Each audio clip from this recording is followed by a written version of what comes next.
What's up, everybody? Big D here, or Have a Nice Dave, or whatever you guys want to call me nowadays. And my buddy Johnny Mayr coming to you today doing an epic stream with some awesome artists. And you know what it is. Johnny, what do you got to say about it? Oh man, we've got some fantastic friends, some amazing artists. I think a lot of our viewers have never had the chance to meet a lot of these guys and put faces to them. So we're going to see some artwork.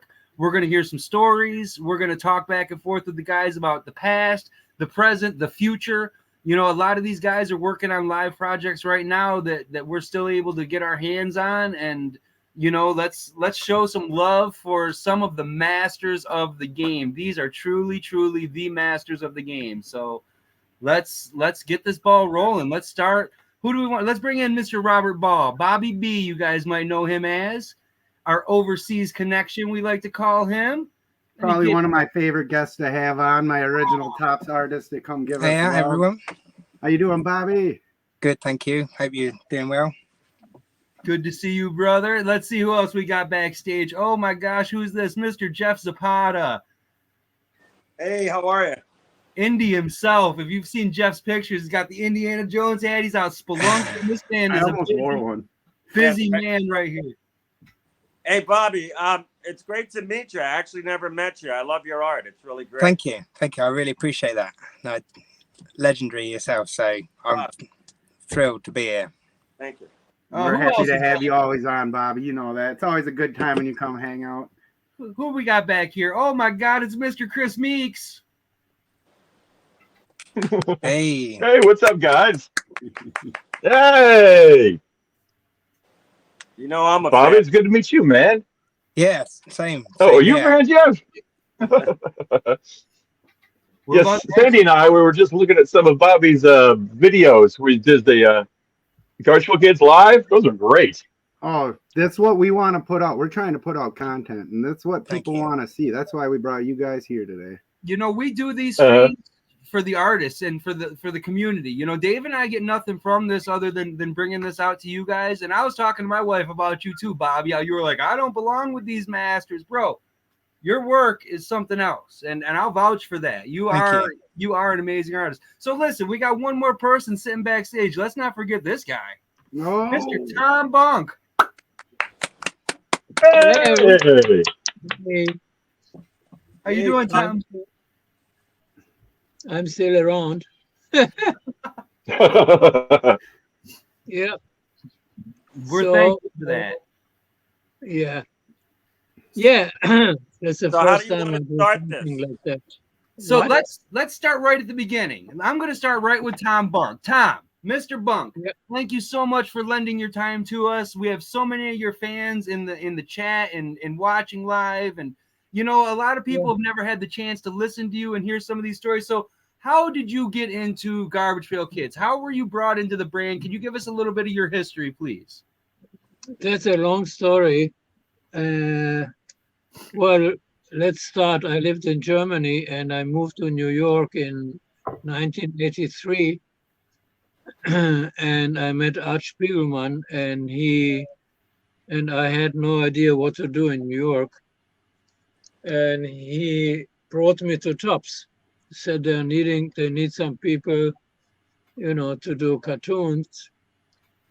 So I said, okay, it's not my cup of tea really, but because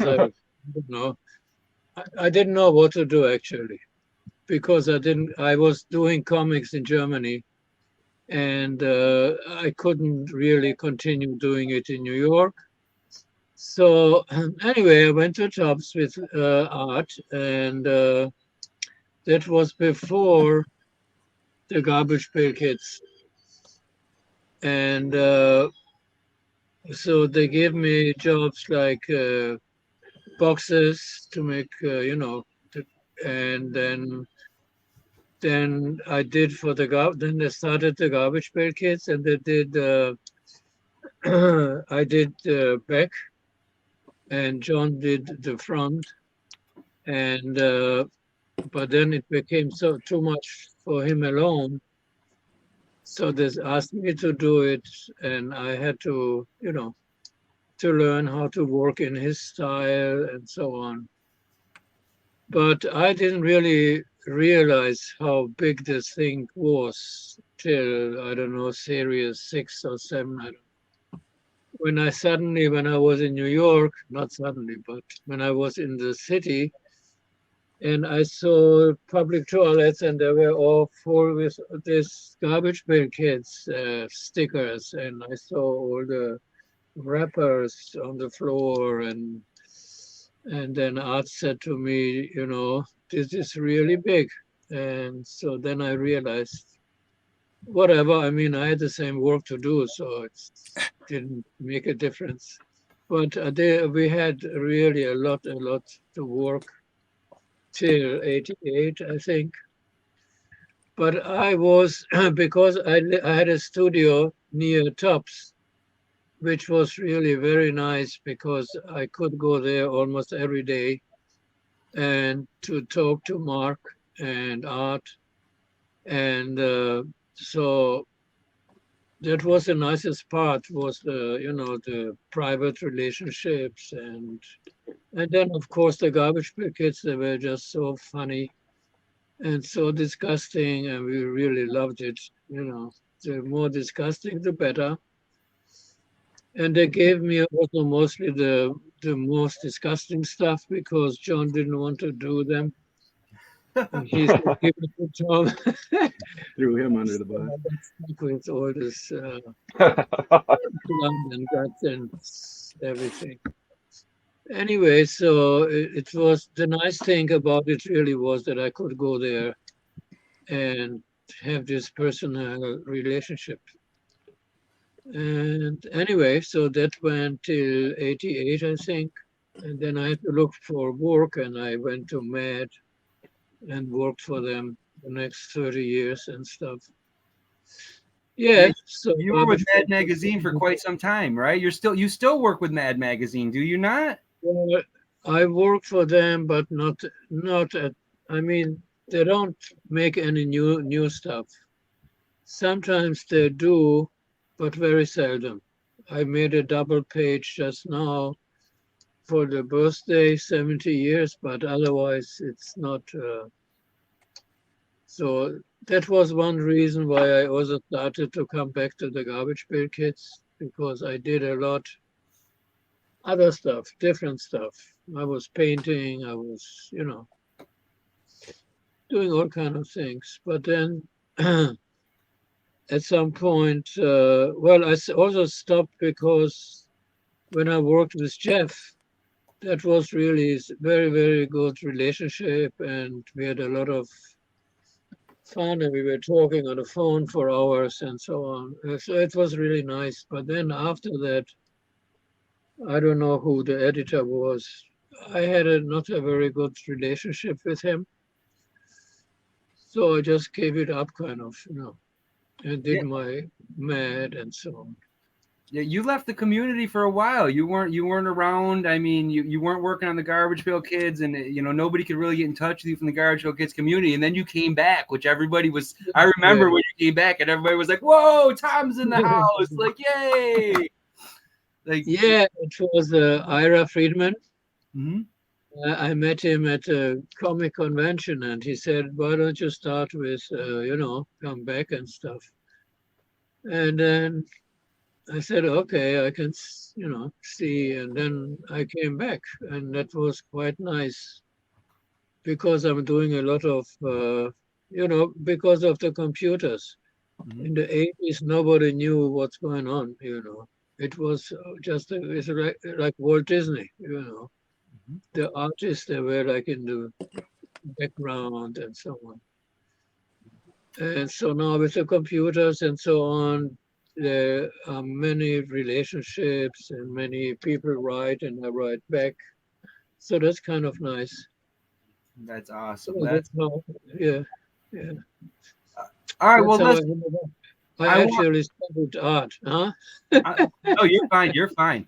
I wanted to toss it over to Jeff real fast. I wanted real quick to get a quick intro with all you guys. So I'm going to pull Jeff up here to the main screen. Mr. Zapata, Legend. I mean, you've been here since the beginning, right? I mean, you've been around for damn near the whole entire lifespan of GPK, correct? Not at all. No, I came in actually after it was already gone. After the loss. Yeah, didn't you watch the documentary, John? Bro, I swear to God, I thought I had old pictures that's got Jeff's name on it and stuff. No, Yeah, it was but after. later. It was after the lawsuit, and GPK was maybe out of commission for like 10 years or something or other. And we did, A&S 1, and that's when we got all the old talent back of Tom Bunk and John Pound and whoever we could find, and we still couldn't do the old GPK style, and I was assisting with that, and I became an editor on Series 4, and that's when I got John Pound to do a style guide that we agreed on without breaking the lawsuit rules. And I think people show that around sometimes, the turnaround thing of the doll that John Pound did, and the old one was sort of Tom Bunk one did after the lawsuit. Tom, you must still have prints of that, but Yeah. Yeah, Well, we had to change. We had to change because of the lawsuit. mhm. There were too much Cabbage Patch Kids, so we had to change it. The eyes, the whole head, and many people didn't like it, but it wasn't my fault because I was just, they all had to be like plastic instead of, material with cracks. There were some changes. Many people didn't like it, but that was better than nothing. So I don't know it started with Series 6 or 5. I don't know exactly now. So I had to do a model sheet and so on. Anyway, it was 80s.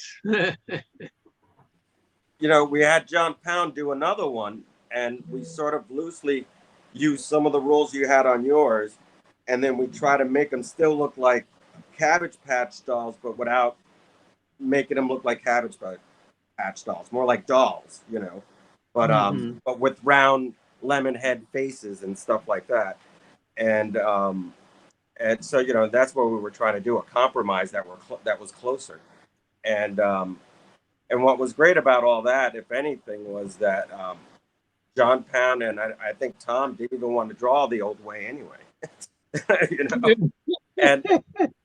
And some of that A&S stuff is really good art that I think some people look back on it because it was very imaginative and very detailed. A lot of detailed art in that stuff. But here's one thing I'm not sure people know why we did A&S was that I was also doing Pokemon, and Pokemon was such a hit, and we had to pay royalties and all that. And I think Nintendo was getting upset that we were making money making just cards of their cards. Mhm. That the president of the company, do we have Pokemon? And he said, yeah, cards. So that's much what we did. Why cards came back to cards for us. Was a Pokemon type of general interest. Well, that was the problem with tops. They would, if you are like Matt, they would let you do it because they would do it 1 or 2 times. But tops made a lot of money with it, so they got sued left and right. Nobody likes other people making money, No, it's normal. If I would do something and somebody would copy it and make $1 million, I would sue him too. Hey, Tom, I got a question. I know John Pound, and I guess you did too.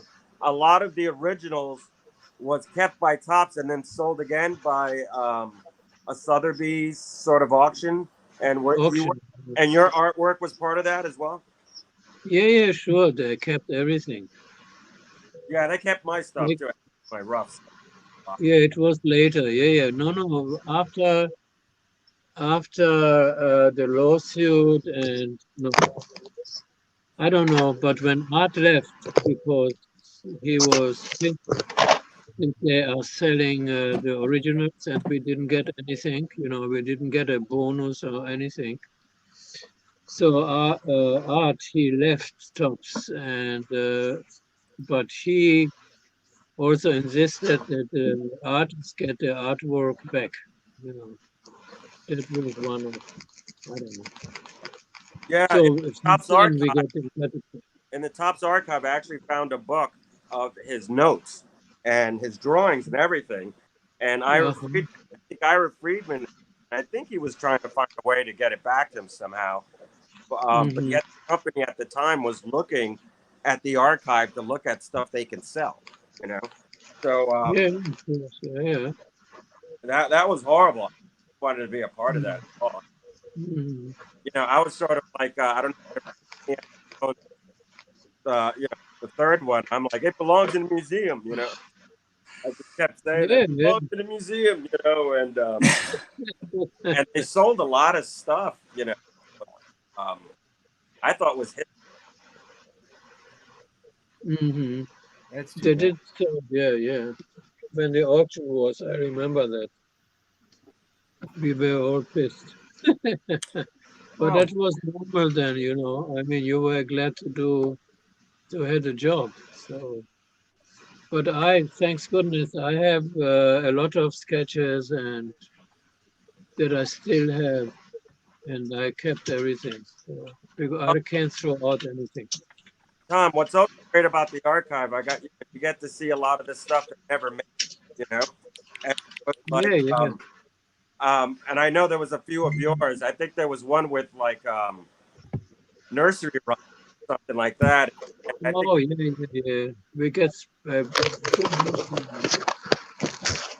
was the nursery rhymes. It was almost done, but Tops didn't know how to sell it, right, because but it's funny. It's funny as hell. it was a very, very good, and I Yeah. mean, it was ready to be printed.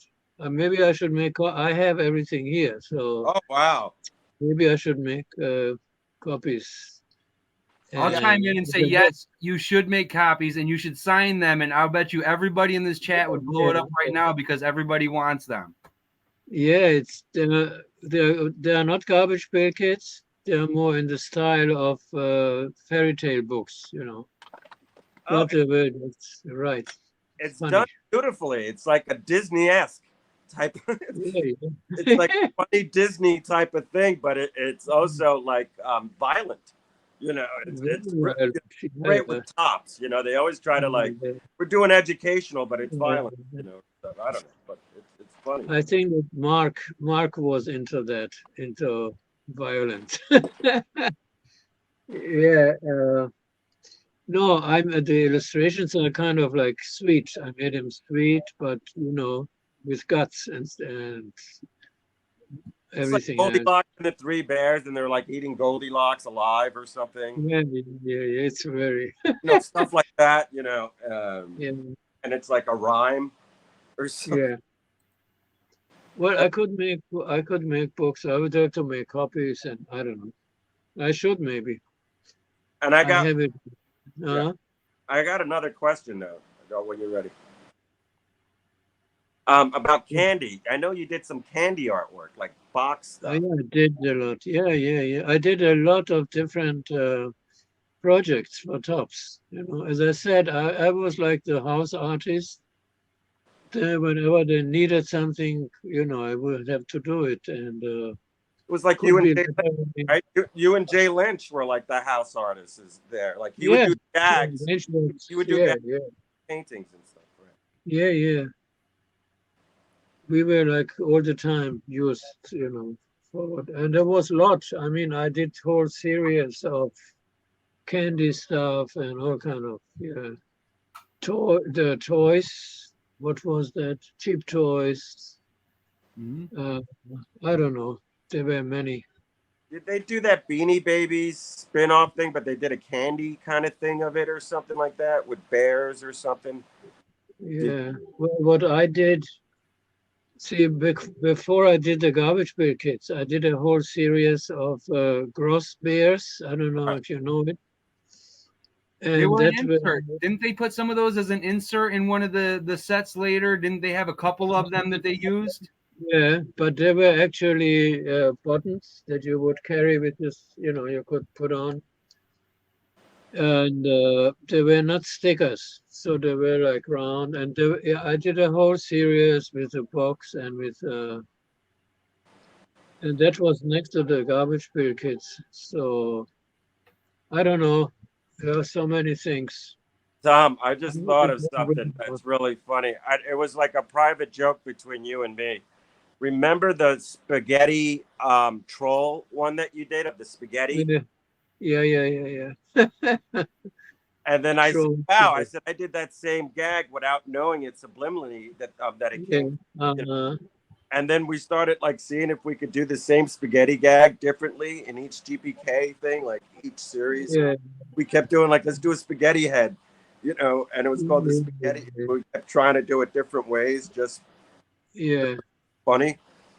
Yeah. But we did spaghetti, I think, in the Garbage Pail Kids in the original series. There was one too with spaghetti on a head. Well, that's what happens if how can you make thousands of ideas and they would, very often would be the same like it was done already. I don't even know what was done. When I do start to work, or to come up with things, I don't know everything. Yeah, I got a very deep question, and I'm glad that I thought of it now because I think it keeps me up at night sometimes. My God. How do you pick what's in garbage in your drawings? Because it's hilarious. Like you'll have like a dead cat, fish bones, a can, a shoe with the nail in it. But sometimes you come up with some stuff that I'm like, wow, that's gross, but I never thought of. And you do the same thing. You do the same thing with throw up. You really know what to put in vomit. That because I run out of 3 items. Like, oh, okay, an eyeball. This. You got like a dozen props that you could put in there, and I find that amazing. I don't know. Ask my head. It's all in my head.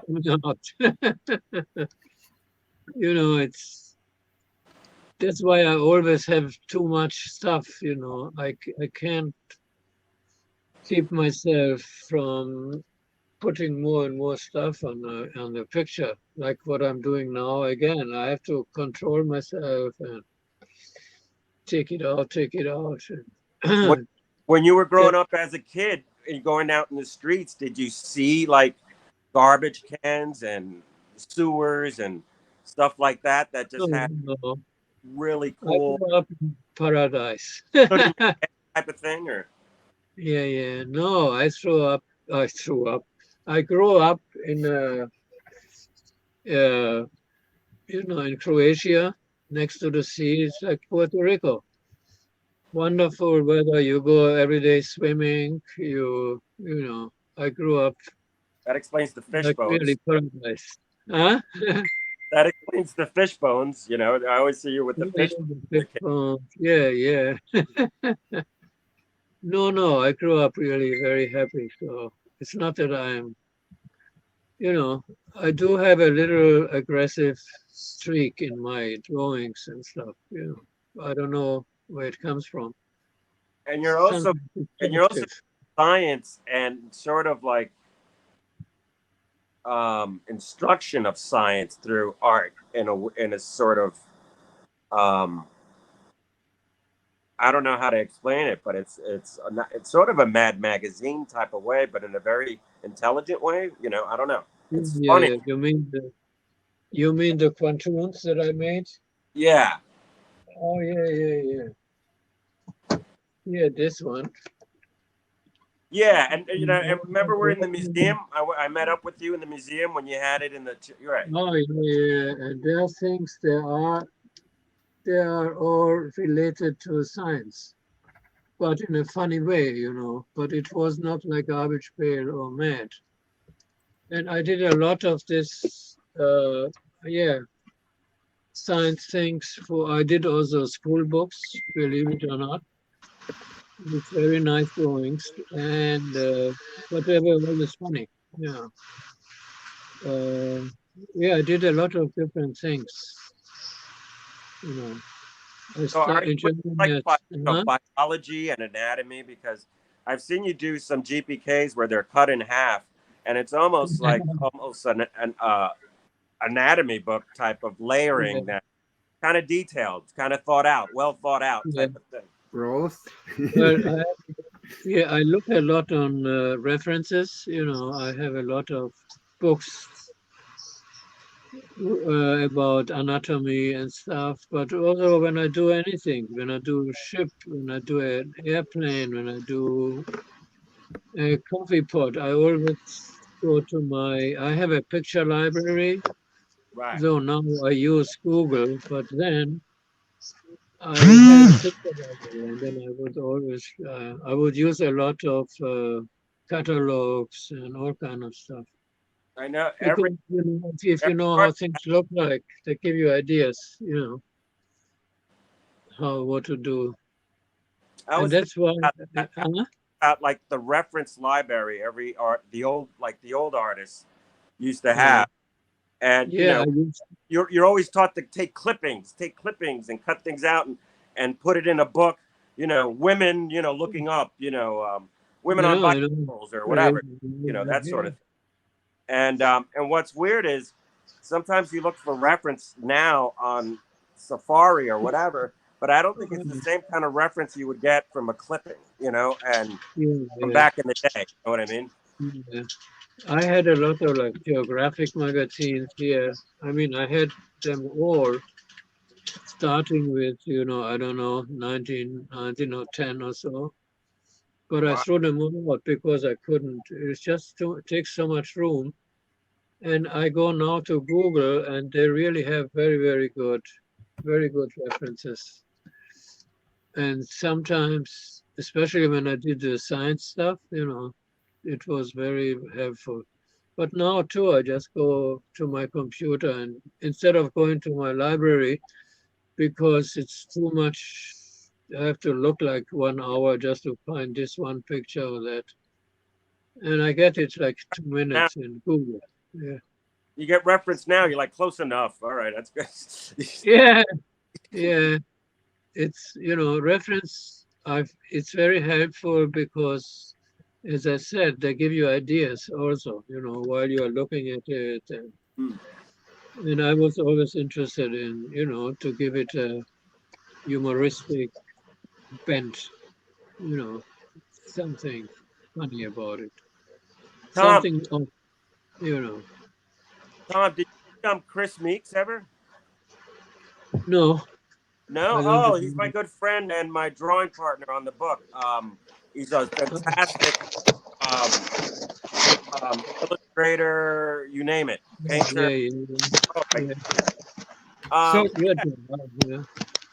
so I've got to jump in real quick. Chris is messaging me. He's having issue with his audio. He can't hear us, although we can hear him. That's where the feedback's coming from. I'm going to mute him real quick. So he's trying to figure out his audio so that he can hear us. Right now he can't. Hold on, he's holding up pictures now. Hold on here. Oh, dear. My audio's Chris. Oh, he can't hear me. So that's why I'm trying to message him. I'm wondering. Well, let him know saying good things. Right. So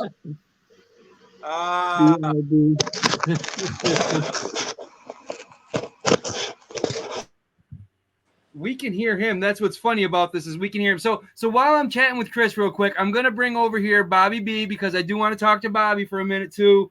Bobby, how did you get in with Garbage Pail Kids? You are our over the seas connection. You do some amazing artwork. I mean, I've got some cards up here that you've done for me. You've done some comic book covers for me. You work in a lot of different mediums, not just, the pen and ink kind of thing. I know you do clay and sculpting and whatnot. So how did you get into this family? And tell us a little bit about your story, how you came here. So, I mean, it's a bit of a weird one, to be honest. I grew up drawing. My dad would take me and my brother out drawing, usually to churches, canals, and we'd sit and draw anything that was in front of us, really. But it never floated my boat. So as they'd be sitting there drawing, you know, life, I'd sit there drawing them, drawing life. And I can remember from a young age seeing work from Tom Bunk. And I think that kind of inspired me to draw some of the more weird and wonderful things. And it weren't till quite later on that I realized Garbage Pail Kids had started back up. I can't fully remember collecting them as a child because I was so young, but my brother definitely did. And I can remember sticking some of his stickers. Whether or not I actually bought any at the time, I couldn't tell you for sure. But it's been a prevalent thing throughout my life. I grew up watching the movie, and I loved it. I know it gets a bad rap, but I'd watch it all the time, and I'd introduce friends to it all the time.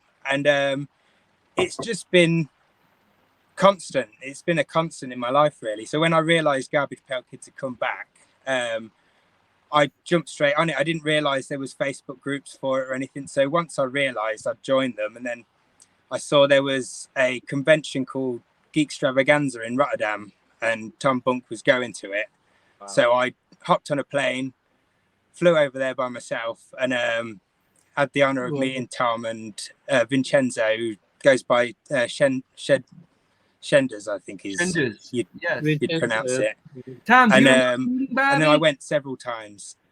Do you remember meeting Bobby, Tom, by chance? I don't remember. I imagine you've met so many. I had a big spot on my face. If you're going to remember me. I gave you a small Eerie Eric cheap toy or a minikin when I saw you. Whether you'd remember that. So many. Yeah, it was nice time. But I don't remember you exactly. So where did you come from? UK. Oh, UK. Oh, yeah. Maybe I remember. I have to look at my pictures. My brain is not so good. How did you get to Tops, Bobby? How did that process go about that you got hired by Tops as a sketch artist? So when I was at Geek Extravaganza, I was, asking loads of questions, especially to Vincenzo or Shenders, because he's a great guy, great down-to-earth guy. You just sit and talk for hours with him. And initially, I didn't realize sketch cards were a thing. I think it was Steve Potter's sketch cards. I saw his old videos on YouTube where he'd flick through all the ones he'd done before he'd send them in. And that was what kind of turned me on to doing sketch cards. And then when I was talking to Vincenzo, he was kind of letting me know that they do take people on board. So I managed to get hold of an email, and I just started drawing pictures. I was doing mainly acrylic pictures for the most part, painting. And every week I'd send them a bunch of pictures, just, letting them know that I'd love to do it if ever an opportunity arisen. And I think I sent a total of 3 emails, and I think it was just down to luck and timing that they wanted some, new sketch artists on board. So I got that invite for Food Fight, and it all kind of started there, really. And I've loved it ever since. I mean, I've always been kind of artistic with clay, and I just like to get stuck into stuff and learn new things. So not only drawing, I'll sculpt, and I'll just try anything, to be honest. I'll play with all sorts just to try and get something from head to hand. But that's generally how I got into Tops, just sending several emails, and eventually I heard back. Just really lucky, I think. So Bobby, we got a question in the chat here, and I'm going to ask all the artists this, who is your favorite Garbage Pail Kid, and who is your favorite to draw? My favorite for the most part is probably Boney Tony. My favorite to draw, it changes all the time. Same with my favorite Garbage Pail Kid, to be honest. It's almost like I like drawing Bony Tony because the way I do it very fluidly, so it almost never comes out the same exactly, because I don't tend to draw with a pencil when I do him. I tend to just color the skin tones, and then once it's all there, I'll give it a bit of an outline, so it doesn't always come out the same. So he's kind of my organic character that I just like to play with. I think I've drew him so many times. But as to favorite to draw, a lot like Smoking Joe's answer when he was at the convention, it's almost like when I draw a new character or when I sculpt a character, I try to pay so much attention to it. I find new respects for them. Like, it's almost like every time I'll draw someone new or someone, sometimes they look difficult to do, or you just think, oh, I don't think I'll try that one. But yeah, almost every time I'll kind of think this, I love this one. I love this one, especially if the sketch comes out great or something. It's always kind of changes your perspective on particular characters. But Adam Bomb is another one. It's always, he goes down well, and he's a fun one to draw. You can kind of change more about facial expressions, I find, with Adam Bomb more than anyone, and have it make a bit of an impact on the character, so to speak. But yeah, I'm very kind of open to change when it comes to my favorite ones to draw. But Bony Tony is generally my go-to guy. All right. So listen, I'm going to ask Mr. Tom Bunk the same question. Who is your favorite character, whether it's yours or another artist, and who is your favorite to draw as far as the Garbage Pail Kids line? Oh, I don't really have a favorite. There's so many. I am a little bit closer to, because especially the ones in the beginning, because it was so much more exciting, to make them. And I remember more how I created them. But after a while, things, it's not so, it's nice, but it's not so exciting. So that's why my favorite would be really the first ones I did. I don't even know the names, but one is Hippie Skippy, and yeah, I don't know. There's so many. I mean, Have a nice day. I've got a question from the panel for you, Mr. Bunk. Do you happen to have the Have a Nice Dave, any of the Have a Nice Dave concept artwork still, or rough artwork, the one with the smiley face where he's holding the smiley face? I know. I have to look. I don't know. I'll buy it from you if you do. Yeah, Mr. Dave Moger, that's his character, our co-host here. That's his guy, and he's dying to get that original from you if you happen to have it around. Or whoever has it. What was it again? I mean, what series? Do you remember? 07. 07. Okay, I will look. Man, that would be incredible. You would make Dave's entire life if you had that. I'll buy it off you. Oh, my goodness. All right, so I'm going to throw this one over to Jeff. Jeff, favorite character, favorite to draw? We were talking about that before. I really don't have a favorite like Tom as far as, or maybe I do. I always, I love the power. I call them like the power trio of Adam Bomb, Dead Ted, and Nasty Nick. And I kind of relate to all three of them, and they're sort of like, I call them the heart, the brain, and the body. They have a trinity. And there's sort of like a Star Trek thing of Captain Kirk and Spock and McCoy type of thing. And you put them together, you get sort of a Garbage Pail Kid, a roundabout of the types of characters you can relate to. So I guess maybe Nasty Nick might stick out because I could always draw him. I've got a personal favor to ask of you, Jeff. Will you tell the story behind Dead Ted, the way you draw? My wife, when we met you in Philly, when we talked to you in Philly, you told my wife the story of Dead Ted and why he always looks sad when you draw him. And my wife is obsessed with every Dead Ted you draw now. My wife wants to own. She collects Beth Death. She collects Tom's Beth Death. However, every time she sees a Bony Tony that's got your name on it, she's like, I'll be damned. It is true. And she loves the story. So would you tell that story to everybody quick? Because I thought that was amazing. of why he's or which story you'd want to talk about of like because there's a drawing story and there's the background origin story that never but it's pretty much a person trapped in a body that's dead and they could talk, but nobody can nobody can understand them, and which is what I think a lot of people attracted to GPKs are the same thing. Like, maybe people felt like a misfit or of some sort, felt like they were misunderstood or an outcast. And that's what's great about, I guess, why I like about Dead Ted.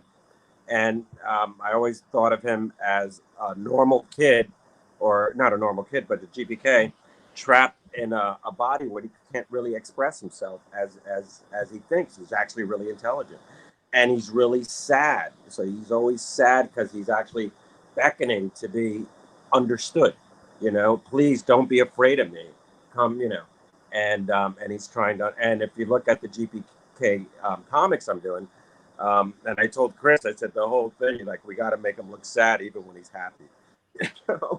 And because I just think that's. And the other thing is, and the drawing secret is that he's Michael J. Fox, and I kind of make him look like he's sad, saying "Doc, Doc," and he's beckoning, doing this type of, Michael J. Fox just has that sad puppy type of look or whatever, and with the hair, I don't know, for some reason. So that's my Dead Ted formation of what I think of him inside and out. I love that story. My wife is obsessed with that story. Lindsay loves you besides, but she loves that story. And now she owns like a few different Zapata Dead Teds because when we see him, she's like, you got to get that for me because I want that. I want all of his Dead Teds now because it reminds her of Xander because our son Xander with the autism spectrum is very much the same way. He doesn't express himself so well. You know what I mean? So she sees a lot of your Teds that look just like Xander in her eyes, which is funny. So real quickly here, I want him, Chris, can you hear us now? I can hear you guys. Can you hear me? Hey, all right. We got Chris. Chris. Hey guys, I'm back. All right. So I'm new to phones. I've told people this and they don't believe me. I was like, when Chris was in Philly, he had his first cell phone. Like he is not the most technologically advanced dude out there, Oh yeah, this is the same phone and I gave it to my wife right when I got back, so still no phone. And that's why people ask me all the time, like, how do I get a hold of Chris? Like, I want to do a commission. I'm like, listen, you gotta hit up Sandy or get real lucky. Chris might be checking his stuff today because he's not online a lot. So we're happy to have you here. Could you tell us a little bit of your background, how you became into GPK, how you got into the family and how that worked out for you, please? Oh, well, originally, from the 80s. I think Mars Attacks. I first liked Mars Attacks because it was so gross. And then, I found the Wacky Packs, and then found the Garbage Pail Kids. And then when I got into doing sketch cards, I was doing Star Wars. And it took me about a year and a half just to get onto the Garbage Pail Kids.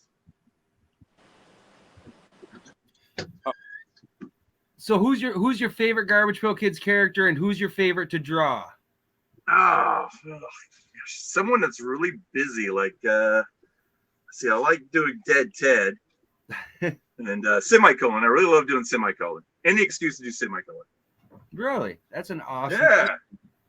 Because this half the face is so detailed. I love doing that.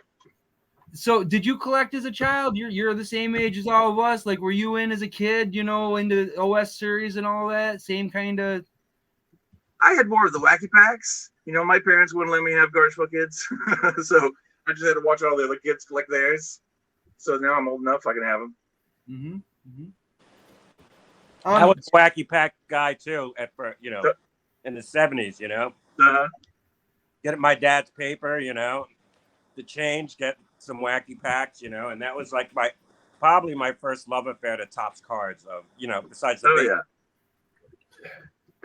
So now you and Jeff are working on the comics together, right? You guys are doing the Origins comics. I know you guys are always constantly busy with those. How's that going? You loving doing that? I mean, it's I mean, it's a nice break from doing all the Garbage Pail Kids stuff because his layouts are so nice, and I just have to put a little link on them, and they're already done. It's so cool looking. You got some around you can show off? Can we I show don't some? Of know, those? Is that okay? I got the old ones. I don't know. Can I show the new ones, Jeff? Or you may hold on to those? You know what? You got the first page on you. I'll show the before, and you can show the after. On Yes. Oh, from the second series? Yeah. Yeah, hold on. Let me see if I can grab that real quick. All right, I'm going to put Jeff up to see the original. So here is the original layout that Jeff does. Exclusive. I'll have to drop this video and take it down afterwards. Exclusive, guys. This is the first page of the first issue, and you better hold on to your seats because there's a lot to look. Bring it to there you go. There you go. Whoa. Hold on. Here's the New York. Oh, that's cool. Oh man. Nick York. That's so cool. Epic. Wow, that's amazing. So I'm lucky enough. I got the what's great, there's a lot of GPKs to look for. Yeah. There I am, right there. And it kind of shows you what this whole series is about. GPKs on a chase in New York and Manhattan in 1986. That's all I'm going to say. I love that. So that's the before. You got to see the beautiful act. Hold on. I'm going to bring Chris in right now. Chris, you got that page? Yeah, there it is. How's that look? Can you see it? Put it closer. Yeah. Right there, buddy. That's perfect. Bring it up just a touch. Right John, there. you're demanding. Right there. I'm like 5 seconds off. Oh, you're good. Perfect. Hey, and you know, we also got Chris to do a cover for the first issue. Oh, nice. Yeah. Yeah, this one only took 4 days to do. Jeez. So let's talk about this. So Jeff does the original layouts and then sends you a digital copy of that layout, or does he send you the originals and you ink up a new, or do you don't ink over his stuff, right? You make a whole new ink off of what he sends you, right? Yeah. He sends me a scan of his image, and then I photocopy it out, and then I draw over that. And then you do the inks, and then they're sent off to, I think Dustin's doing the colors on this one. Is Dustin doing all the colors on these ones, or does it? And then he does the colors with Photoshop, correct? I think so. So the final artworks are actually your inks. There is no final color physical artwork. Is that correct? That's right. That's how I thought that went down. And that's really a neat story that I don't think a lot of the viewers were aware of right there. That's the process of regular comic books. Pencil, inker, colorist. Right, but what it is, since we're doing on a low budget and we're just doing this sort of for fun, a lot of people are on board on this, is we don't have time to go to a FedEx and stuff like that for, that someone to get spend money to send original pencils. So you scan the pencils in the exact size they're supposed to draw on it. And that's what we do. We light box over the pencils, or whatever you're doing. But otherwise, you're spending a lot on shipping and losing art and stuff like that. But but if we had a budget, it would have been nice to send original art. So Jeff, while I got you on the main screen, what's your fondest memory of your experience with Garbage Pail Kids? Like, what's the one thing that just makes you smile, be it a story, be it an experience, be it a project? Like, what's the one thing? I think it's about meeting and working and learning from people like Tom Bunk and Jay Lynch and John Pound and Art Spiegelman and Mark Newgarden and Ira Friedman and a lot of other timers that you guys wouldn't know these people, but behind the scenes. And being part of that is and learning from those people. To me, it's sort of being like on a some sort of being in the right place in the right time and meeting once in a lifetime group of people and get to know them and their beliefs, and it sticks to me. I kind of feel like I got to see something that a sort of work integrity and work ethic and art style that that's going to fade away, and it was great to be able to meet the people that started this, and they were so nice to me in bringing me into the industry and making sure I came out okay, that I try to do the same with everybody I meet, and so I think that's my fondest memory. That's awesome. And that's a lot. And I say it all the time. Our community of Garbage Pail Kids, I mean, it goes beyond just the fans, like even the artists. There is a tight knit, almost a family that we've built, and that's great. Can I one more thing actually? At the end or something? Yeah, you can do whatever you want right now, Jeff. No, here, before we go, since we're on the topic of the comic, and I want to, even though I had more on the show, but I think I wanted to show this, and here's the cover. Oh. That's awesome. Oh my God. Chris, you did that? No, Jeff did that. Jeff did that? Yeah, this is my cover. Yeah. Oh my God. Got at it. Yeah. It's very cool. That's amazing. That's amazing, Jeff.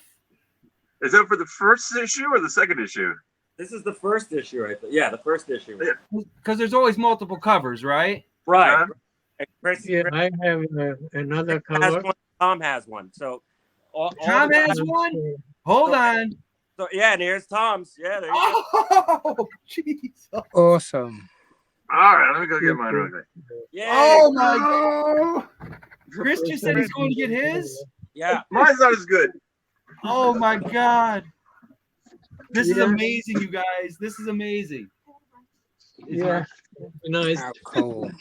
So Tom, while I've got you on screen, while I've got you here, what's your fondest memory of your time with Garbage Pail Kids? Do you have an experience or a project or a memory that kind of pops you? And there was another question. We were asked if we're going to get another giant Bunk puzzle by chance on any of the card backs coming up. Yeah, there are still two, I think. One is science fiction, and the other one is playground. I will have to look. That's I could awesome. show it to you, but yeah. But I think there are maybe even three. No, there are two, I think. Was there Yeah, meant to be a giant puzzle on the back of the short print cards for Vacation that come out the blank? Vacation I made one, right? I mean, it's already out. Or Vacation. Yeah, but there's one really nice. It's science fiction. Nice poster, and then the other one is the playground. And this is really what I have a lot of fun. It's actually more fun than just doing individual Garbage Pail Kids. It's fun to make this puzzle. Your the giant France one you did was amazing. Like the Eiffel Tower one that you just did not long ago. Yeah. Oh yeah, I made a lot for Mad. I don't know. I just got into it, and then they would give me this kind of jobs. So I had really a lot of luck to be able to do it. I wouldn't do it just by myself. But if they, it's well, that's a good thing when you get older. You get better jobs. So real quick, I want to pull Chris back. Chris, show us your comic cover, brother. Oh, it's not as impressive because we did have it digitally. Sandy did like the background coloring. This is from Jeff's layout. Oh, and that's you can't cool. really see the swirl, but on the Awesome. cover it's going to be like neon 80s colors. And we did that digitally in Photoshop. And then Sandy added some of the Garbage Pail Kid cards that are swirling around. Anyway, you'll see it when the issue comes out. Can you see that all right? Yeah, we Awesome. can see it. Awesome. It's incredible. Yeah, that was Jeff's layout. Wow. So Chris, what's your favorite thing to be doing with G? Do you have a fondest memory of what you've done so far as GPK? Like what's something that makes you smile, I don't know. I kind of like the Last of Us card I did. That one was really nice. And then the one I did, the triple panel of the first series, all the characters. Mm-hmm. That one took about a week to do, but that was fun. Man, the artwork pages are amazing. You guys are doing, Jeff, I'll tell you, and Chris also, you guys are doing an amazing job with this comic. Like the Thanks, man. artwork is incredible. The story's great. I mean, it's really a great comic, and I think a lot of the community's been reading it and picking up copies, and the variant copies make it fun. I mean, we've got Chase series in the comics, you know, so us OCD collectors got to have them all, man. Right.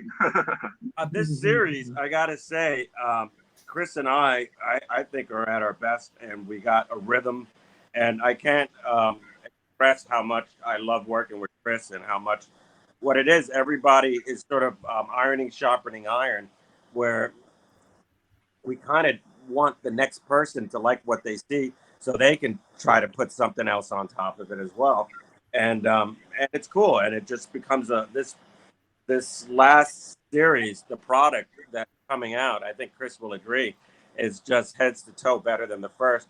But also the story is too, but the story is not like it's a different series. It's just progressed from the first one. We just had a lot of story to tell.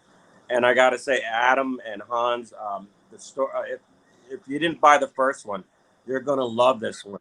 The minute you read the first page, you're not going to be able to put it down. That's for sure. I think so. Chris, what do you think?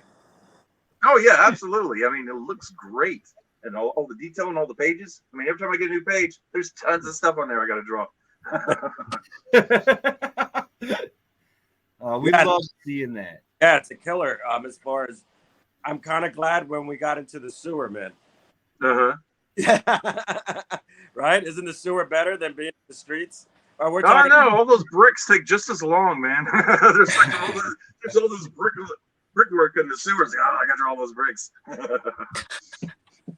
So we've got a question in the chat I'd like to get to because it's a good question, and this one was aimed for Mr. Bunk, and it was looking back at your amazing career. Is there a job or project that you had to turn down or wish you could have done or been part of, but were unable for whatever reason, be it time conflicting schedules or just life?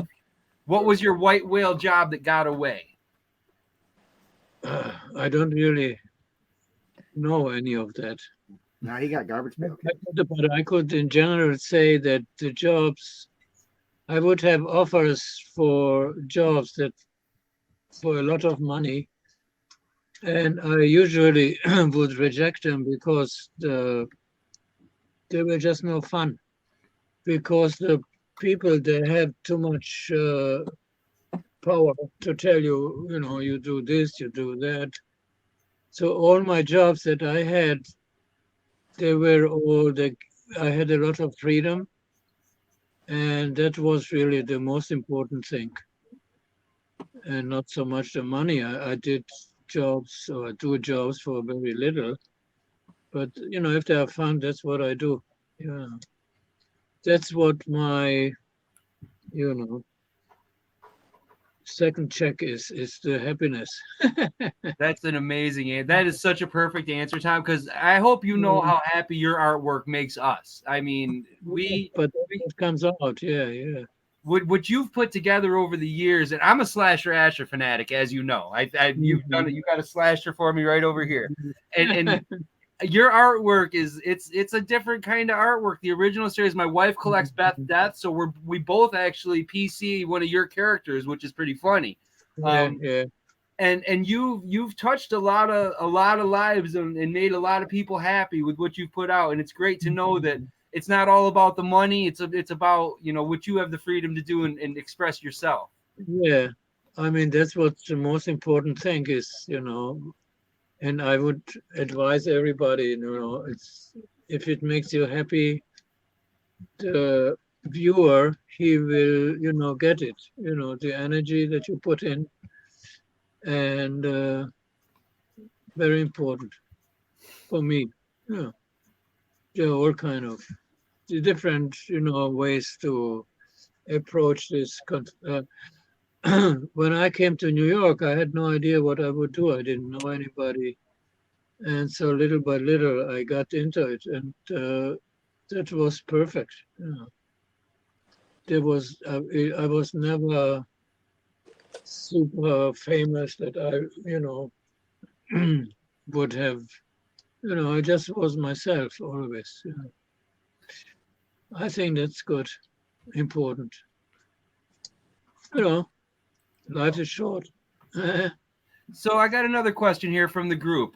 This is Adam, the Garbage Chute Droids creator. He says, are there any GPK designs or spoofs that you wanted to do that weren't allowed over the years? The Topps just said, nope, we can't do that. Like, do you remember any off the top of your head where you were like, that would have been a great card? I want to hear from Jeff and Chris on this too, and Bobby, if you got an idea. This is a great question.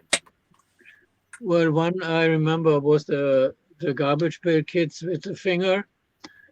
And they didn't print it, but I thought that was a perfect Garbage Pail Kid. I don't know if you know it. I don't have it here right now. I just saw the documentary, Tom, and that was in there. That one is awesome. He's got the punk rock hair on the front. And that thing is awesome. I know which one you're talking about. Yeah, that is an awesome card. Yeah. Yeah, and they didn't print it. Then there were some other ones, but it's okay. I mean, one was a suicide card. They didn't want to print it. I could understand it. Did you do the wheelchair one? Huh? The wheelchair, the kid going in the wheelchair in the swimming pool? Oh, this I didn't do. Oh, okay. Who did that? No.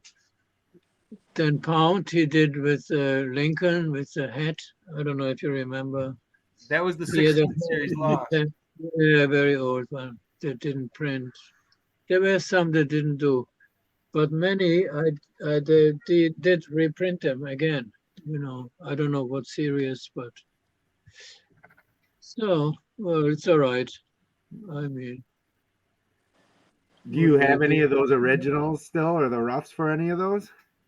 I have roughs. Yeah, I think the one with the finger I've sold. Yeah, I'm sure. Yeah. No, that was one. I thought it was good because it was so 100% Garbage Pail Kids, you know. Yes, sir. Institute. Yeah. No, I have to say altogether, I was very lucky. So that's awesome. Well, how about you, Jeff? Have you ever had a concept or an idea for a card that you wanted to see, or heard of a concept that you wanted to see and they were like, no, we can't do it, we're not going to allow it? I remember a lot of the ones that were sort of based on celebrities that we could never reprint, or it gave us trouble, or ones that I wanted to do, like I wanted to do a lot of Marvel superhero type of stuff, and the only one I got to do was Spider-Man at first. Spider-Man. And what it was, they were just scared of being sued by one of the movie companies that owned the rights to these characters at the time. And so when we did do them, I think the second one that we did that was Wolverine. But as far as celebrities, Christina Aguilera, I think that hurt her feelings or something like that. That was an awesome card, man. Yeah, I know it's that was one of the first celebrity cards that actually, besides like the Woody Allen from back in the day, or the Hollywood and the Crystal Gale, like right. Christina Aguilera was like the first celebrity that you guys did since the OS, And what I liked, a lot of little girls liked that card for some reason, because we did it as a promo, and I think we handed it out in San Diego. Yep. And I remember hearing all these little girls talking about it, saying that we would hear stuff from I forgot which one it was.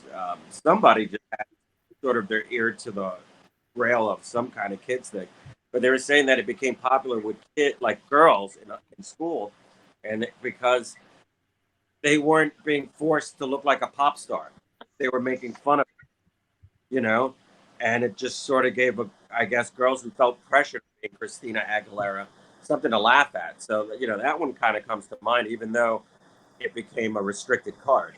And also was, and the one and I always remember the wheelchair one, because it always floated around in the archive room, the wheelchair going over swimming pool, diving board. We all know what we're talking about here, right? And yeah, I just saw it. And I don't know if they eventually printed that one, but there was a lot of wackies that were rejected, and some GPKs back there I've always tried, including the shot in the head one, and these, but he would just try to every series just try to put it back in the roundup again of gags to see, can we put it in? No, okay. Can we do this yet? Yeah, do it. Hopefully, tire him out or something. But and here's another one as far as wacky packs was Brokeback Mountain Dew.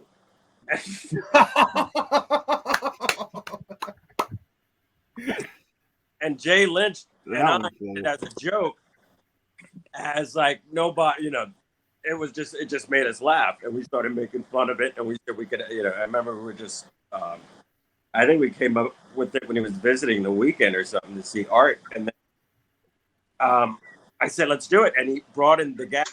To me, it was going to be a joke for the gag meeting, So I'd be showing my thing, and then I'm like, look, Brokeback, and then we all laugh. Of course, we can't do that. Let's move on. And they're like, yeah, that's great. Let's do it. And I'm like, and I don't think I told them it was a joke. But that's, that one comes to mind. So there you go. That's awesome. All right. So Chris, I know that you had a lot of cards that came out in some of the online sets and whatnot. Did you pitch any concepts, or was there anything you really wanted to see done that they were like, sorry, bro, we're not going to let you do that, No, usually they just Neil Cameron would do all the layouts for me. I didn't do a lot of designs except for like the Crash Gordon. They considered doing another set of that, and I did some, but that didn't end up doing anything. I did a bunch of wacky packs, like instead of Pringles, I called them Shingles, and they didn't like that one. I had Goreo instead of Oreo. That one didn't pass. So usually Neil Cameron does everything for me. All right, so I'm just scrolling through the chat here. We got one over here for Tom Bunk. I'm going to pull you back up. Do you have a story about the original Fred Thread art that you did that Topps had repainted for the final? Which one is that? It's the one with the kid sitting and he's sewed up the front. Oh, yeah. Well, at some point they asked me if I have some concepts from that they didn't print before, and that was one of that. There were some. I don't know. They didn't use it in the original series. But they printed like I don't know, like the spider, like the porcupine. This card. There were like 4 or 5 they reprinted later. But yeah. So I've got I also worked for the Wacky Packs in the 80s. Oh no, later too, in the 90s too. Did a lot of stuff also. So yeah, I was pretty involved. Yeah. I've got a question for you, Mr. Bunk. Is I actually collect your Allen and Ginter cards. You're one of the very few non-baseball players that has a baseball card in the Allen and Ginter set, and I have the parallels. I mean, I'm buying all of them. I love them. How did that come about? Like, what was your reaction when they're like, "Hey, we're doing a baseball card series, and we're gonna put a Tom Bunk card in there"? Like, was that anything out of the ordinary for you, or were you just like, "Hey, cool, let's do it"? I have no idea. I don't know why. I didn't even know what they are. The cards. What? They just put that one with your picture on it of your awesome. I didn't collect baseball cards or something like that. So I didn't know. And I think Ira Friedman, when he wanted me to come back, he initiated it, I think. I'm not sure. And then I got the cards, and very nice, with nice text, and I get a lot of cards to sign, but I didn't know that there were something big. That's funny. Yeah, big set every year. Yeah, is this all baseball players or what? Yeah, that's with pop culture. Yeah, the Allen and Ginter set is 90% baseball, and then they throw in some famous icons, pop culture icons, movie stars, stuff like that. Yeah. That's a funny story. Yeah. I didn't appreciate it that much. Now I do. Bringing them to the sports card side. It's a rabbit hole. Don't go down there. Yeah, right. Jeez Louise. people like it. They send it to me to sign and so on. I was gonna say that's got to be one of your top cards you sign. What is your top card you sign? You think? I don't know. There's many. Usually, the originals, the 80s cards. I bugged you But one time. I won't do it again, sir. I got what I needed. That's nice. I'm gonna look if I have a sketch of. Take your time though. Don't rush for me. Yeah, Hey, yeah, yeah. Tom, what happened to your large paintings that used to be in your studio? Those nice large paintings. What happened? Yeah, no time. Well, I always think to continue, but then I get always these jobs in between, and I was thinking maybe not big canvases, but smaller ones. Yeah, I do sometimes small ones, but yeah, I like to do some art stuff because it just makes me free, to play with forms and colors. Do you still have that bathtub with the folding drawing table that goes over? Yeah, I still have it. Yeah. I always wanted to draw on that, in bubbles. Yeah, Try it out. working in the bathtub. It's as great as it sounds. So here's a good question for all the artists on the panel. We'll start with you, Mr. Bunk, because you're on the main screen here. What project or what have you done that you're most proud of as an artist? Be it a Mad Magazine spread, a Garbage Pail Kid. Do you have one that you're like, that's my masterpiece in your own eyes? Oh, I don't have one. No. No, I mean they're all different. I'm really, very proud of my paintings, but nobody sees it. They are, but that's where I put, everything that comes out of for me. Garbage Pail Kids. They are more like, I don't know. They're not. They're not from me. They're like, I'm using some other form where I can put my jokes in, but it's not mine. Mm-hmm. I get that. That makes Yeah. sense. How about you, Jeff? Do you have a project that's like your favorite thing you've worked on? Your favorite card you did? Anything like that? It depends. Talking about art, some of it goes to my comic days because it was the stuff that I got first printed was in comic book companies that are now legendary, and some of them are not even here, some of them closed.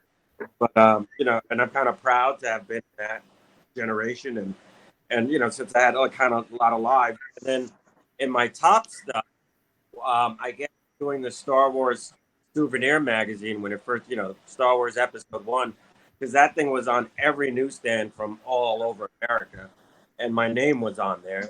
And I started getting calls from people who knew me since high school, and so I kind of felt that was kind of cool to do that souvenir magazine that you grew up always picking up as a kid on a newsstand and being part of that. And of course, Garbage Pail Kids and Wacky Packed out, with a tear in my eye, that's always going to be some of my most fondest memories of being at Tops. And, for Christ's sakes, I get a notice from a company called Bazooka that gives me money every month. Royalties. That's actually for retirement, but it's just notices. But it's another thing that should. But anyway, but it's just it just shows you like I was in the bubblegum business for a while, and it was just fun, and it's ironic that you get these retirement notices saying Bazooka on it. But I'm saying with the other thing you would be surprised was the Hannah Montana sets that I did, because I would go into playgrounds after work and see the rappers all over the place, and I knew like we had a hit, and it was selling. So yeah, that those are my benchmarks of Tops and comic books, because it's hard to pick which one, but and the origins, forget about it, and in those covers, some covers were things I've always wanted to see printed. So couple of them, you know. So that's it. So Jeff, what's that above your Donkey Kong machine? Is that an uncut sheet up there? We had somebody see that over in the corner and was just wondering what that is. Yeah, that's a limited poster I did that I got permission from Topps a while back. Of my Garbage Pail Kids. Yes, I remember that. Yep. Oh, awesome. And I got through them as a series, and I just wanted to see them as a series. Because that's actually got me the idea to do the comic and draw them in heroic poses. But what's cool that I did these in the pound proportions. And for the comic, I had to make them a little taller to be more expressive and easier to get them into adult situations that and do, you know, and be in human form. So it's the comic, but Chris and I really struggle with the human, you know, the little feet human people and the big feet GPK people, and making sure the physics are in the, you know.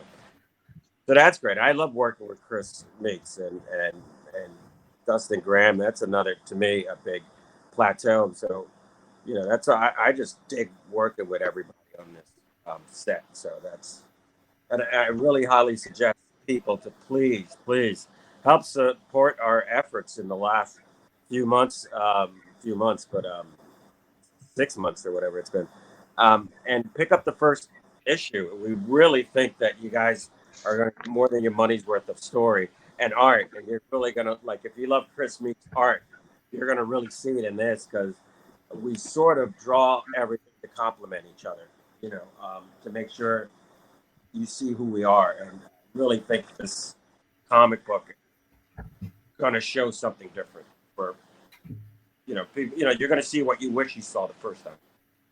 All right, good on that. Where is it available right now? Is it on Topps?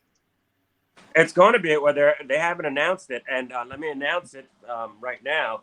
The title, at least that I know of, is called "Trashing Through Time." That's what it's called. I was wondering what the Awesome.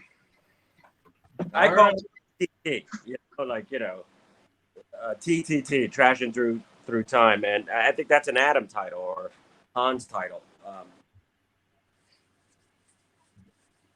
All right, so Chris, what has been your favorite thing you've worked on? What's your favorite card you've done? I mean, is it a comic series you're doing? Is it something you put out for one of the online sets? What was your favorite experience so far as your artwork and what you've done?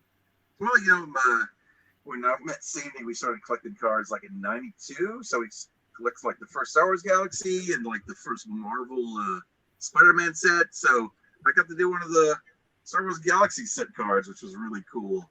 Want to let me onto that. So that was like one of the first sets I ever collected as a full set of cards.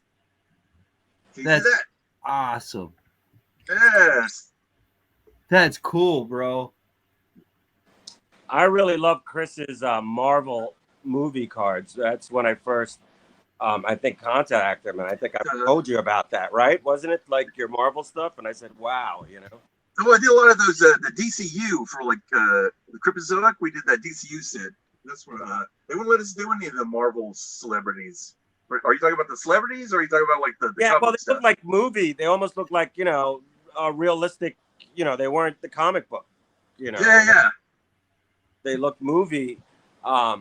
They were definitely movie interpretations, if I remember correctly. But they were beautiful. Your cards are beautiful. Well, thanks, man.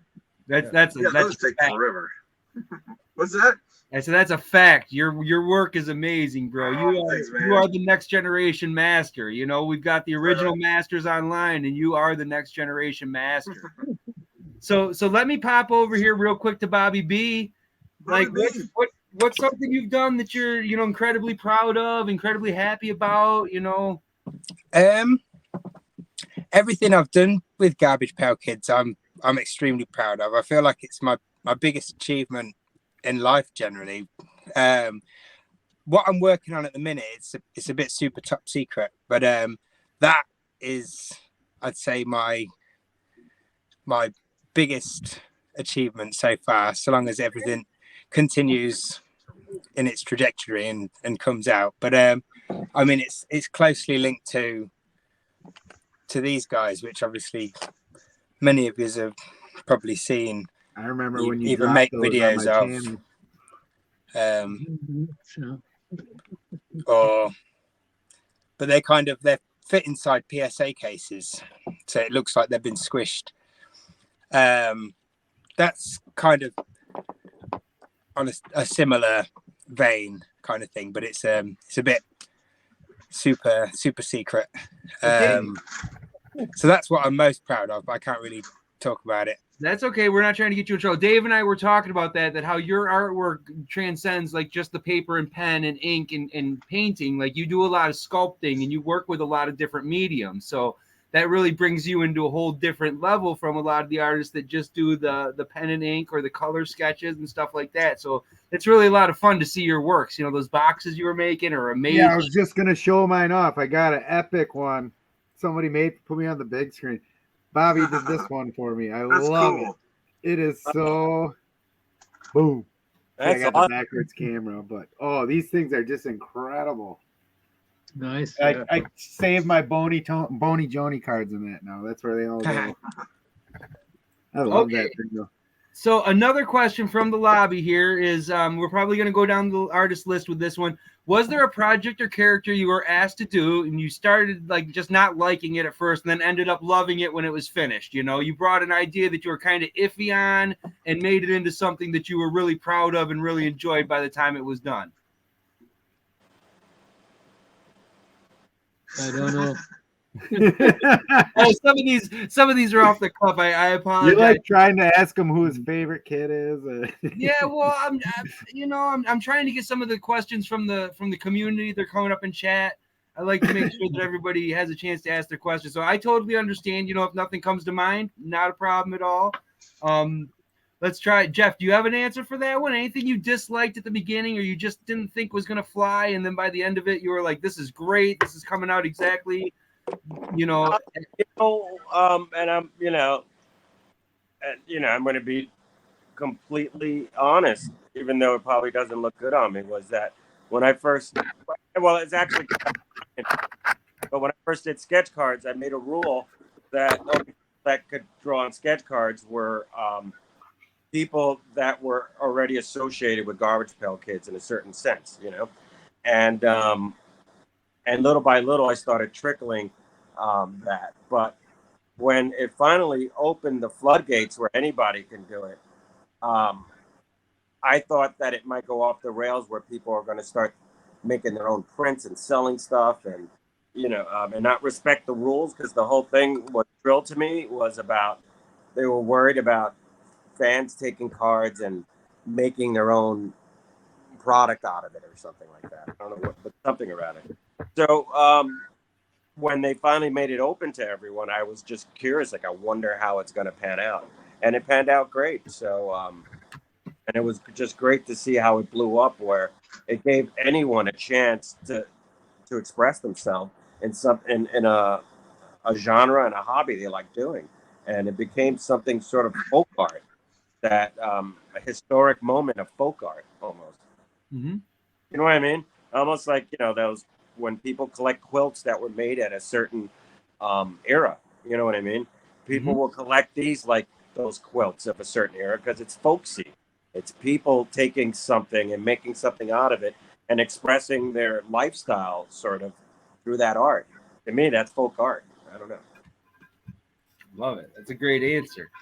So, yeah, do you guys got some artwork? All the artists that are on, you guys got some artwork that we can see? Just pull out anything you got. I'll start throwing you on the big screen one by one. We would love to see. Tom, if you've got anything non-GPK related that you can show, it doesn't have to be Garbage Pail Kids. We would just love to see some artwork from all you guys. And you guys have been on for a while too. Feel free to do your thing too. There's no obligation to be on here the whole time. Yes, by all means. We appreciate you been on for an hour and a half with us, guys. This is great. I'm going to touch one. Oh yeah, go right ahead. There we go. In Germany, I made comic books. Wow, And nobody knows about it, huh? And yeah, I had a career in Germany but then I came to New York and had another one. What made you come to New York, Tom? Why did you make that move from Germany to New York? Was it a professional move for your artwork, or was it a personal move? Personal. I just fell in love, and that's it. I just fell in love with a girl from New York. I was gonna say probably a lady. That'll do it. That'll do it every time. Together. Yeah. That's awesome. why I came. Otherwise, I mean, for my career, it didn't look good in the beginning. But then, I don't know. I had a lot of luck. Well, we're glad you're here. Yeah, it's really nice. I'm very happy with how things went. So You that's got good. a hell of a life going, man. That's all I gotta say. Yeah, I did a lot of stuff. Yes, sir. Jeff, you got anything awesome to show us? You want something old or new? Both, man. Let's go. Throw it up. Play Pac-Man. Let's do that. Garbage Pail Kid website with GPK land, and you can go into the website and you could scroll across this GPK interactive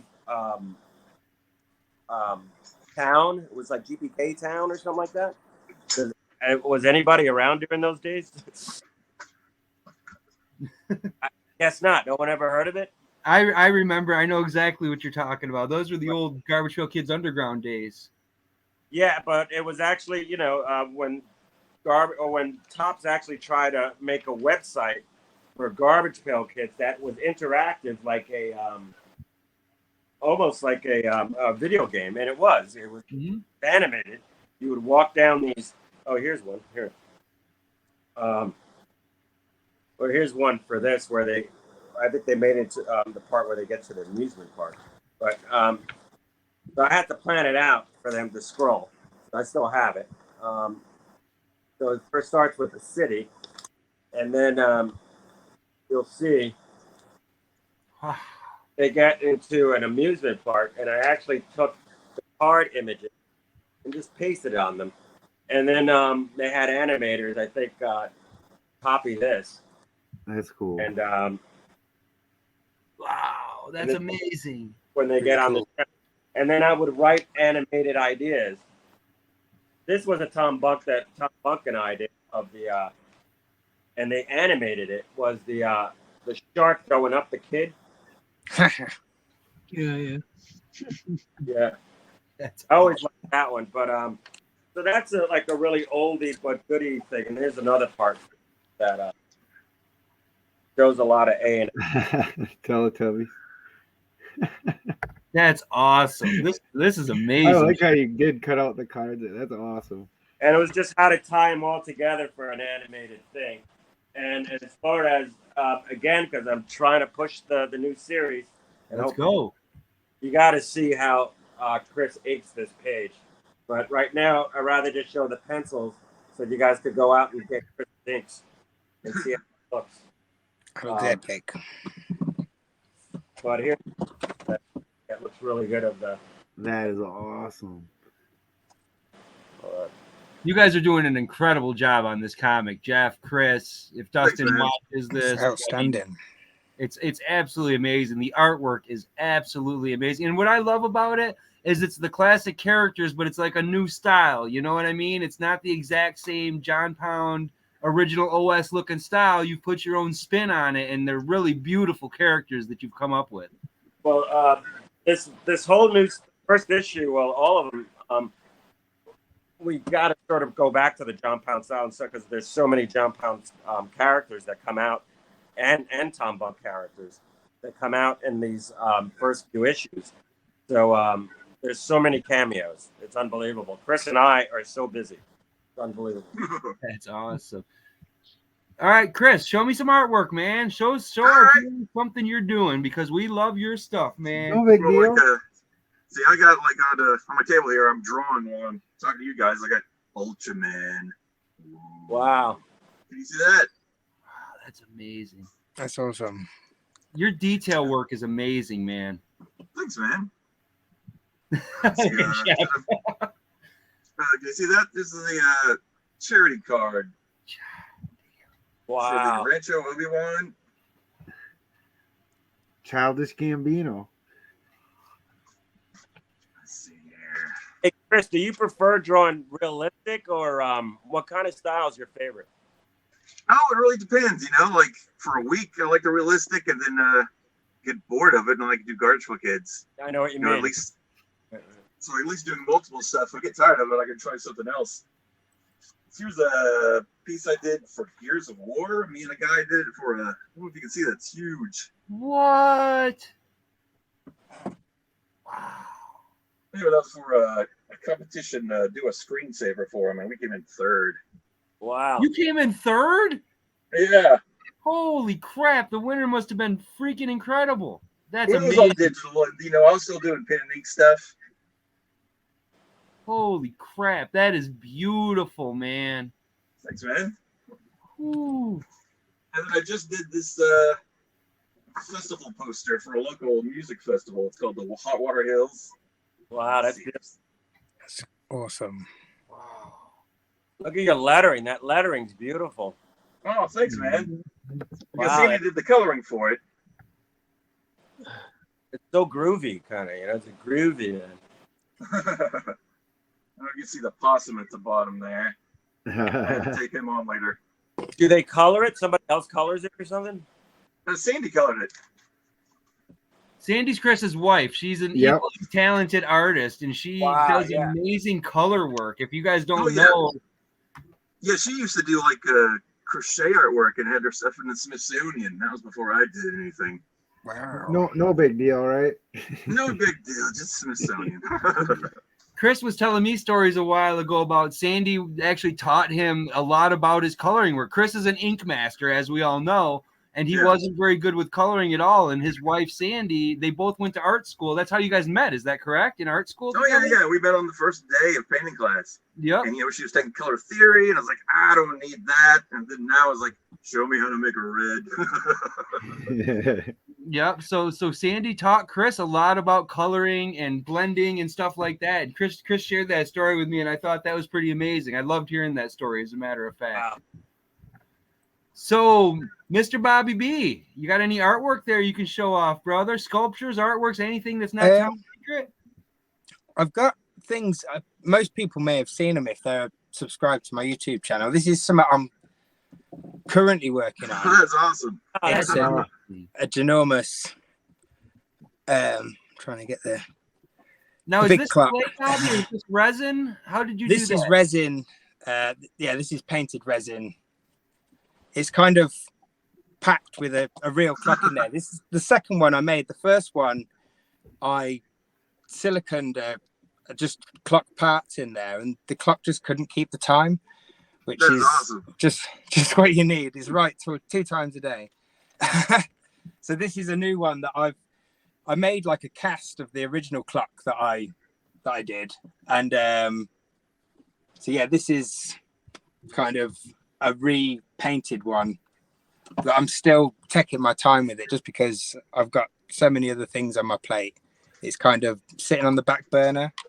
There's things that I've made that just never, you may have seen it if you're in the groups, but I didn't get a YouTube video made of making them just because I didn't have any space on my phone at the time. But yeah, just mini projects like that. There's stuff. That's cool. That channel blast. Wow, that's cool, Cool. dude. all that It's a bit stuff. too detailed. This Oh, one. You man. just can't really make out anything in it. But That's amazing. yeah, lots of little things like that. I've got small wooden boxes that Wow. I made. I made all these Yeah, quite a those are while so ago, cool. so I feel like I've gotten slightly better since making them. You But, don't have one in your hands like I do. You just don't understand how cool those things are. So people, this one I made. so people It was put their weed in there or something, or what? it's what's that?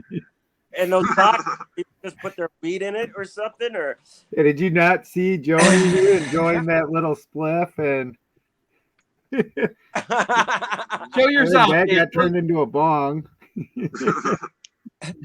Yeah, she's having a good time. I got this sketch from box. Yeah, I don't know. Vincenzo, and I made this sculpture. It was one of the first ones I did, just to hold the sketch. Dave, I can't get you off the big screen. There we go. I'm trying to put Bobby back on. Bobby, show that again. I had Dave on there. So yeah, I got this sketch off Vincenzo when I went to one of the geek extravaganzas, and then I made this sculpture to hold it, and that was probably one of the first sculptures I made, just so I could have this sketch displayed. And then my collection's got so big I couldn't have sculptures to hold everything, unfortunately, but I do have quite a ton. I tend to make them and just stick them on my shelf. They never get sold, but that's one of my biggest issues. I lack so much confidence in what I do, but I kind of getting better at being more and more confident with stuff, I suppose, as I get better, as I feel I'm getting better. So Bobby, are those all hand sculpted or are those molded? How do you do those? They're all hand sculpted, then hand painted. I've kind of come up with a new technique for some of these newer sculptures that I'm making. So this is a commission that I'm trying to make. It's taken quite a while. This is for someone that's possibly in the chat. So this was a first attempt. I bet you it's who I just put up on the screen. I'll bet you money that's for Megan, isn't it? Yeah. You can see the thickness of that one. And then I've started making them, so I've been able to do them really thin to be able to fit them in stuff. But essentially, I start out with a drawing. So here's another one that I've working for someone else that's in the chat. I'll draw the character on a card, and then I'll kind of bake a super thin piece of clay on top of that. So I've then got the drawing on the clay, and then I can kind of start sculpting the drawing, if that makes sense. I don't know if you can really see. Oh yeah. Yeah, it comes out nice. I've got some other ones I was working on. It's not quite as good. It was meant to be a Freddy. Oh, come on, man. That's for me, though, right? Was that a gift? Possibly. I mean, I've had a couple of iterations of that one. The first one looked terrible. Not going to lie. It's here somewhere. I say it looks terrible. Sometimes I'm really harsh on myself, but I think you've got to be for the most part. I mean, that doesn't look good at all. You can send that to me, Bobby. I'll love it, man. You'll put it on his wall behind him. He's got a spot right behind his head. I've got every one of the artists that's on the live stream. I got a Slasher Asher right here. I'm pointing to all of them. These are all my Ashers from all these guys, if you guys can't see them. So I do have one more person. Are you showing something else, Bobby? Yeah, show some stuff here. This is just I had a commission to make a Boney Tony Pop Funko, which I think I've got a video for. And I was waiting for the Boney Tony Pop Funko to be released. So whilst I was waiting, I sculpted one. It doesn't look great, but there's parts of it that I really like, parts I don't like at all. But I tend to use it just as a mini reminder. So it's always sat at the back of my desk. Awesome, that's man. awesome. I love your sculpting work. I love, again, that it's a different medium other than just something on paper. You know, that's really neat. And I'd love to see Tops and Fanatics kind of bring some of that stuff to life and put it out there. We're getting a few more toys and we're getting a few different things other than cards, but something like that would just be amazing. I mean, I know you hand do them, so that's got to be tough, but amazing work, brother. That stuff's beautiful. Thank you. I do appreciate it. I'm gonna have to sign off. Hey, Bob, I love your work. It's amazing. It looks so time consuming, but you should work. It's remarkable. Thank you. I really appreciate it. Yeah. Well, Jeff, listen. I was gonna say, Johnny, we're about that 1 and a half hour mark. We'll start kind of signing off. Yep, we'll get you guys out of here. We appreciate your time. Jeff, thank you so much for taking the time to be with us and tell some stories and spend some time with us. I'll wait with you to wrap up. Yeah, don't worry about it. Yeah, okay, cool, man. Hey, and another thing, thanks for bringing these guys to us. That was awesome. We hit you up first, and you went way above and out of your way to hit these guys up to come hang out. You know, awesome. Thank you. Yeah, I want to thank Tom Bunk for coming by and thank you very much. It's nice to meet you all. Oh, definitely, Jeff, man. Thanks for coming out and talking to everybody. This was absolutely epic. Like, we had a great time. We heard some great stories. I mean, this is just incredible. I can't wait till afterwards. John and I get all the fun when everybody hits us up and tells how great of a time it was. Right. Yeah. So I have one personal favor. Very quickly before we sign off, Jeff, will you tell us just any good story you have about Jay Lynch as quick as you can? Just tell us something funny we don't know. Because Jay was a friend of both of ours and he was an amazing human being. And I'd love to hear just something. It would just be great to have Jay Lynch just knock on your door, and he always would have the same little briefcase, and he would have his jeans and a thermal type of coat with all types of pens already in there, and the briefcase, all it had was like a bunch of rapidograph pens and some paper and maybe one comic book or something, but he would hold it like it was like a secret plans or it was. And what was also great was he would knock on the door and bring me a Big Mac and some sort of type of Twinkie type of thing. Right on. He loved that stuff. So I would every time he would stay in my house, I would find like Big Macs and pastries, like box pastries of some type in the fridge. So I miss him greatly. And I had some artwork, but I'm not going to show that. But it's like I said, guys like Tom Bunk and Jay Lynch, and they're from a classier generation, not a classier, but from a classy generation of artists that I feel very honored to have learned and be able to rub elbows with. Amazing. Tom, do you have anything good about Jay? Do you have a good story off the top of your head before we go? And this will be it. We'll sign everybody out and get everybody out of here. Well, I saw a lot of his artwork, but I met him in the 90s. We went together to the comic convention in San Diego with John Pound. And we had a wonderful time together. I was with him. We lived in a motel. And all I remember, he was just talking without stopping, and he was smoking, had to go out and smoke. And he was a very intense person, but very, very sweet. Yeah. Love Jay Lynch. Well, again, to our artist friends, Mr. Zapata, Mr. Bunk, Mr. Meeks, Mr. Ball, you guys have been amazing. I think that our viewers have really enjoyed these. I love hearing these stories. Just an amazing stream, and we're so thankful for you guys to take time out of your day and out of your Saturday to come on with us. And we really can't thank you enough for being here. Thank you for having me. Thanks for having me, man. Thank you, Tom. Thank you, Bobby, Jeff, Chris. Everybody. It's been an honor to see everybody's artwork here. So thank you. Yeah. Same for everyone. And John and I will pop on, stay on for a minute or two after you guys get out of here and give a little bit of a see you later to them guys. But like John said, thank you everybody for doing this. Everybody, even though watching, everybody appreciated Thanks, this. guys. It was nice. Anytime. Thank you. Take care. Bobby, you're welcome back anytime, brother. You know that. You're all welcome back anytime. Yeah, everybody.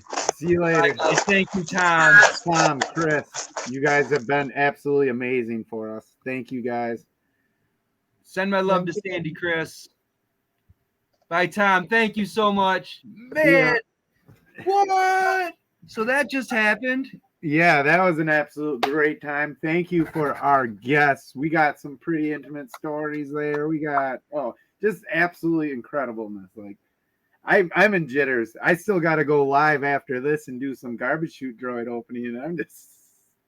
That was amazing. Everybody that's watching live right now, thank you guys for coming out with us. We're trying to do these next Saturday. I think we're going to do another one as long as, everybody wants us to. If Big D's down, we've already got artists that are lined up and signed on and want to show up. So, we're looking forward to doing this again next week, meeting some new people, hearing some new stories from more artist friends, getting some artwork out there. We do put a lot of time into this. It's not as easy as reaching out and being like, hey, let's do a live stream. You down? We got to reach out to these folks all week. Dave and I have been putting time and work into this, and it is a lot of fun for us, but it's a lot of work. And as long as you folks are enjoying it, that's what this is all about. This isn't about me and Dave. This is about the artists, and this is about the community, and this is about you guys getting to meet these guys. And So we want to help you start making content. Hit me up. I'll help you. that's right. You know, show your artists some love, guys. If it wasn't for these guys, we wouldn't have a hobby to be passionate about. So on that note, I'm out of here. Later, We'll gentlemen. see you guys soon. Thank you so much. And we're out. Cheers.